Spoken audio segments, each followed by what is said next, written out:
Well, hello there, and welcome to Amore with Allie. This once-a-week 30-minute show covers love and romance topics with a metaphysical twist. In case you don't know who I am, I'm Allie. Hi there. And I'm also a certified sex coach and relationship intuitive who's the creator of out-of-body ecstasy. Now, that's a personal energy method using dreams, astral travel, or telepathy to enhance your romantic life, no matter if you're in a relationship or if you're flying solo. Now, besides this show, I also have a weekly radio show on Blog Talk called The Allie Thies Show. And that also centers around love and romance topics, but unlike this show, it's live. And Sunday nights, I have The Passion Zone, which is a sex and relationship show, a bit more racy. That's on Sunday nights from 6:30 p.m. on Blog Talk. And then, because there's always a then with me, starting on January 4th, I have a new show here in Worcester called it's on Woo 91 FM. It's going to be called Amore with Allie, just like this show. It's going to go along the same lines as this, only instead of about 30 minutes, it'll be an hour. And if I'm a good girl, and if I hate myself in the month of January, and February, it'll be a live show. But until that point in time, the month of January, I believe it'll all be taped ahead of time and then played on Friday nights from 10 to 11 p.m. Eastern Time on Woo 91. If you don't live in the Worcester area and you'd like to listen, I hope you do, you can go online to the website at Woo 91 and listen there. Or you can go to, I think it's called Heart Radio or iHeartRadio. I know it's an app. I know it's an app, and Woo 91 is also part of that particular app. So you can listen to me there. But yay, I can't wait. With that show, I'll be taking questions. Of course, the first few shows, nobody here in Worcester knows who the heck I am, so they won't submit anything to me. So if you want to listen and submit your question, please do. The email address is woo91@alliethies.com. Okay? Now, to find out more about me, I skipped the whole part. Find out more about me and what I do, please visit alliethies.com. Or please join me on Facebook at Allie Thies Friends.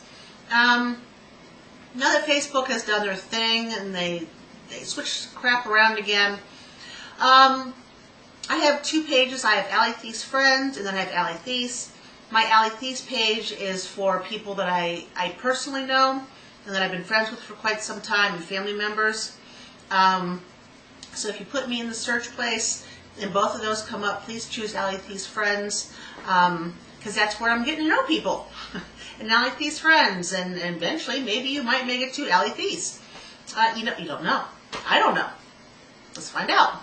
So go there, join Allie Thies Friends. That's where I post updates. That's where I let you know if I'm on keen, specials, what's going on in my life, tidbits here and there. And I do the newsletter once a month. A link to the newsletter shows up in Facebook as well. So join, please.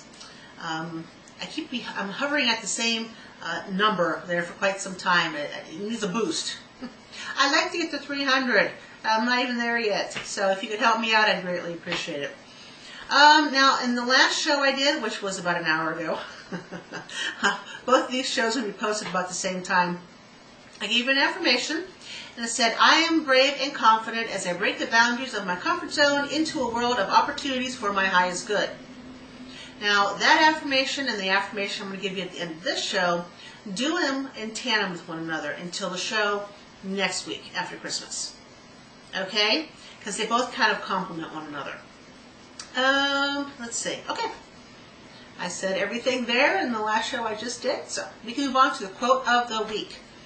This was once said by James M. Barrie, B-A-R-R-I-E, and he once said, if you have love, you don't need to have anything else. If you don't have it, it doesn't matter much what else you have. Read it again. If you have love, you don't need to have anything else. If you don't have it, it doesn't matter much what else you have. And that's true. Honestly, that's why I am in the business of love. That's what I do. Because if love is missing from your life, whether it's a romantic love or love from a sibling, a parent, a child, animals, if love is missing out of your life, what else is there? So that's my job. I help you find love, no matter what kind of love that is. I like what I do. Okay, going on to the first viewer's question. Now remember, I answer these things for free. Send me an email to amore@agelessknowledge.com, and I will get your question up here on the show, and you'll be put into the hopper for a chance to win a free reading with yours truly. Okay, hi Allie. Hello. I'm Elle. When I ran into R last month, a whoosh of energy came over me. He said the same thing happened to him. Well, I know this is going to sound rushed, but we were married a week later. I'm getting crap from everyone on how stupid I was. Is this going to last? Well, were you sober? Because believe it or not, that does take into account. But in quite honest, I do believe you were sober. And this is kind of one of those things where you just literally run into one another. You were supposed to. This is, when I was talking about the twin flame in the last show, it's something you just know. And of course, if you're both single and of opposite sexes, if you are heterosexual, or same sex if you're not, when you run into that person and that unconditional love is able to push through, then why wait? It's going to last. It's going to last. You're going to be able to thumb your little noses at everybody when you hit your 50-year mark. It'll last. It's a good thing. And you guys are twin flames. So, not everybody gets to meet the twin flame and have a romantic, loving, committed relationship. So, congratulations. This is a good thing. This is a very good thing. Now, just a note of caution, though. Even though you guys are twin flames and you felt a whoosh and you knew and you got married right away, this doesn't mean that this relationship won't require work. You still need to schedule time in for passion. You still have to learn how to argue correctly. And what I mean by arguing correctly is when you argue with somebody, you don't call them names and put all the blame onto them to make yourself feel better. A lot of times it could be completely the other person's fault, but to beat them down and have you win, it doesn't do anybody any good. So you learn how to argue correctly. You spend time together. You have separate lives, but you have together lives. There's still a lot of work involved in a twin flame relationship, even if you whoosh and got married a week later. Okay? But congratulations. I like hearing stuff like that. It makes me all warm and fuzzy inside. Topic of the week, embracing your shadow. Now, a lot of people, they go, oh my God, I can't do that. But in order to have a fulfilling life, you really do need to embrace your shadow. You need to understand both sides of you. And the shadow, it's the parts of your ego, that wonderful, wonderful ego. It's responsible for your self-deflating behavior, your insecurities, and a lot of your relationship screw-ups. Maybe screw-ups is kind of a harsh word. Relationship, and names, relationship, foobarbs. There are some relationships you look back and go, what the heck was that? But when you look at the shadow side of you, and it's a tough thing to do, it's not a piece of cake. When you look at what keeps you holding back from having a good relationship, it holds you back from going, having a fulfilling career even. It holds you back. This part of the shadow side holds you back. And in that shadow are the lessons you're supposed to learn. It's the parts about you that you need to either uncover or rediscover. Because what goes into the shadow part of you usually happens when you're a kid, before you hit the age of 10. Whatever's in that shadow happened during those very, very important birth to 10 or birth to 12, somewhere in there, years. And if insecurities, if doubts, if hate were thrown at you by the people you love or by the environment around you, those parts go into that shadow and they stay there. Say when you're a kid, your parents got divorced. Say your mother left and your father raised you and you happen to be a young boy. Well, as you grow up, you're going to be wary of being in a long-term committed relationship with a female because your mother left. Now, you may have gone to therapy and you may have thought about it and may have uncovered it, but until you look yourself in the mirror and say, hey, I have problems with women because my mother left when I was a kid, but her leaving had nothing to do with me. That was her own shortcomings. They weren't mine. Once you look at yourself and you realize this, and you actually realize it, and the light switch goes off, and that light bulb goes ding, you're like, oh, I get it. When you get it, that's when you in the shadow side, you're like, oh yeah. And the shadow side doesn't have so much control anymore. Okay? You will always have a shadow side. There will always be part of you that's hard to reach. Because you're human. Things happen.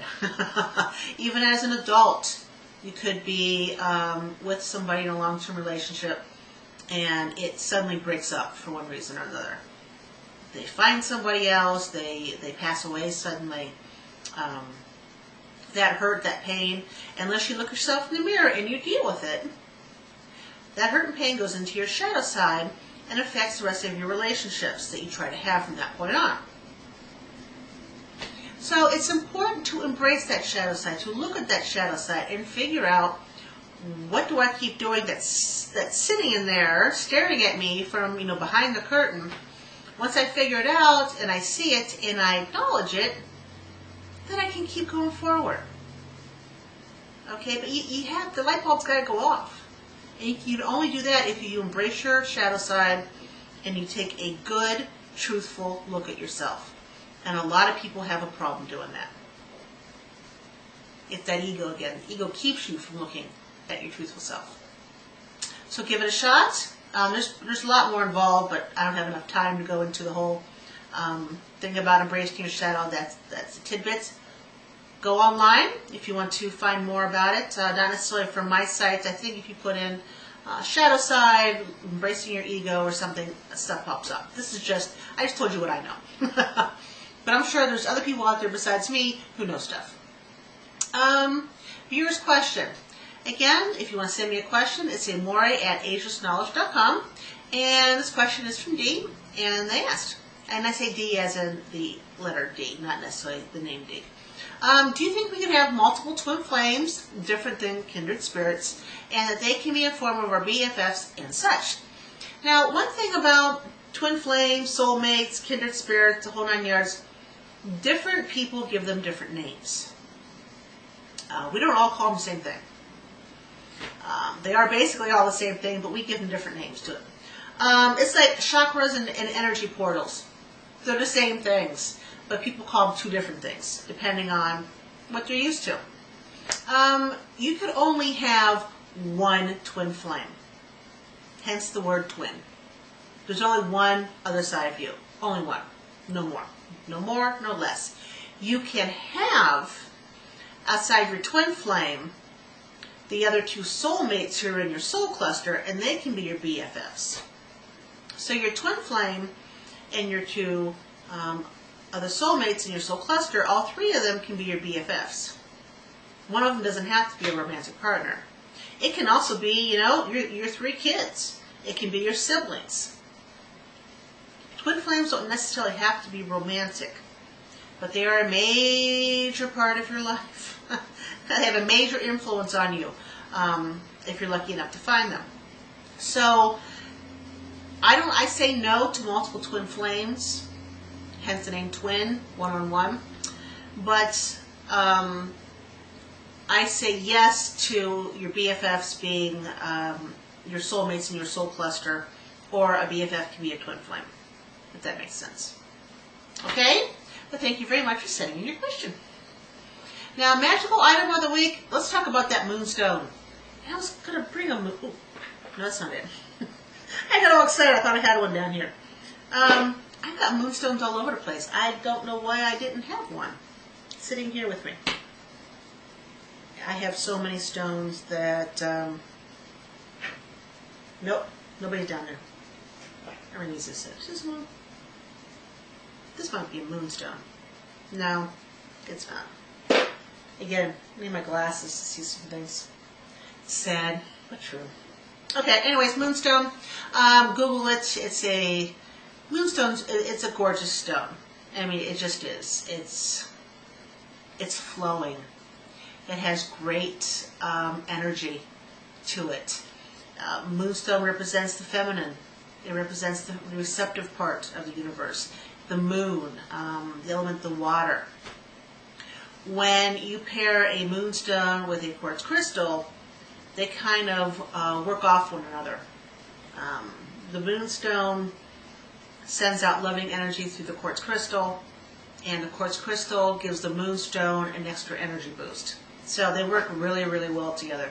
And of all my dealings with Atlantis, the moonstone and the quartz have always been together, which I saw that way before I knew that moonstone and quartz can go together. Makes sense? So if you pair the moonstone with the quartz crystal, then it is a very highly attractive love magnet. If you have a pendant with quartz and moonstone on it anywhere, it's fantastic. It'll draw love to you. What type of love you want is what kind of love you think about you want. And then it comes to you real fast with the moonstone and quartz. If you don't have a quartz crystal, you can wear or carry the moonstone. It can work very effectively all by itself. It's also a great tool to help a pair who's fighting with one another. One of the two, take a moonstone and empower it with love. Imagine you and your partner in a very loving time, calm, peaceful, but loving situation. Once you can't see that image anymore, once you can't feel those emotions anymore, that is inside the moonstone, and then you give the moonstone to the partner you're fighting with. And it helps to It helps to chill them out, is what I'm trying to say. And both parties are calm, and you're able to get together and have a good conversation. Okay? Moonstone's great for losing weight. It helps decrease an appetite. Moonstone's also fantastic for foretelling the future. On a full moon, take a moonstone, think of a question in your head, what you're trying to think about for the future. And as you're thinking about it, put the moonstone underneath your tongue. Don't swallow it. And leave it there for a few moments as you're thinking and visualizing your question. And then take the moonstone out. If you're still tingling under the moonstone, where the moonstone was under your tongue, then it's a yes, whatever your question is. When you take the moonstone away, if there's no feeling there anymore, there's no tingling, then the answer is no. So, give it a shot. That's all I have to say about moonstone. Oh, no, it's not. No. See, the light bulb went off. Another way to draw love to you with the moonstone is on a full or new moon. Get a pink candle, light the pink candle, and then put some moonstones around it. And while the candle's burning, the moonstones are around it, you can sit there and imagine yourself in a very loving, committed relationship. If that's what you want. If you want love and a whole bunch of sex and not necessarily be committed, think of that as well. But it's whatever you want in terms of your love life. When the candle burns down, put the wax in the moonstones in a little sachet and carry it around with you. Everything's charged and waiting to bring you love. Okay? Okay. I hit it all. The topics for the next show, I'm going to talk about aphrodisiacs, and the magical item of the week is going to be writing. Yes, you heard me correctly. Writing. It's a good thing. The affirmation for this show is, I embrace change that is for my highest good. Now that goes with the previous affirmation about breaking through the comfort zone, the boundaries of the comfort zone, right? Because when you break through the boundaries of the comfort zone, what's going to happen? Change is going to happen. And you have to be prepared for that. So this affirmation is, I embrace change that is for my highest good. I embrace change that is for my highest good. Because when you embrace change, you roll with the change. And if you roll with the change, your life is so much easier. It really is. So we're done. I probably flew through this one. It feels like I did. It feels like I just kind of flew. I'm pretty sure I'm doing the next one next week, at the end of the week after Christmas and before New Year's. Not 100%. Next week the child, of course, is home, And he's loud. I love the child, but he is so loud. So I don't know if I'll deal with him screaming in the background or not. We'll see. Yeah, you can never tell with me what goes on. But I want to thank all of you for stopping by and watching Amore with Allie. And until next time, keep loving, keep living, and always keep laughing. Take care of yourselves. Bye.